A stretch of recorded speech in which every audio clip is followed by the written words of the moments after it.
Seorang pria berinisial A, 40 tahun, warga Kelurahan Sarikejo, Kecamatan Medan, Polonia, Medan, Sumatera Utara, tertangkap warga saat mencuri beras di warung dekat rumahnya. Kejadian tersebut terjadi pada Sabtu 18 April 2020.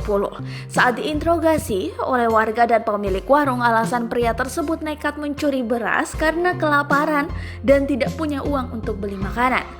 Bahkan, karena kesulitan ekonomi, pria tersebut juga diketahui hanya tinggal sendiri karena istri dan 3 anaknya meninggalkannya dan pergi ke rumah mertua.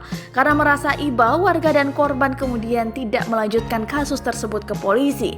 Kapolsek Medan Baru Kompol Martuasa Tobing saat dikonfirmasi membenarkan kejadian tersebut.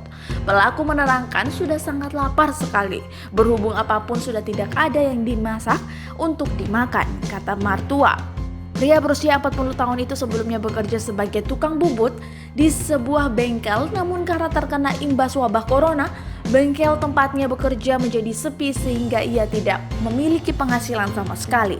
Dari pemeriksaan yang dilakukan, pria tersebut mengaku sebelumnya sempat mendapat bantuan sembako, namun ia berikan kepada istri dan 3 anaknya untuk mencukupi kebutuhan sehari-hari.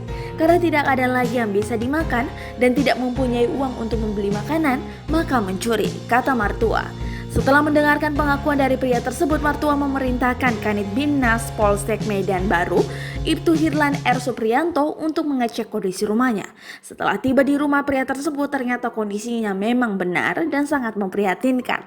Bahkan di rumah tersebut, petugas yang datang terpaksa harus duduk di lantai karena memang tidak ada meja dan kursi.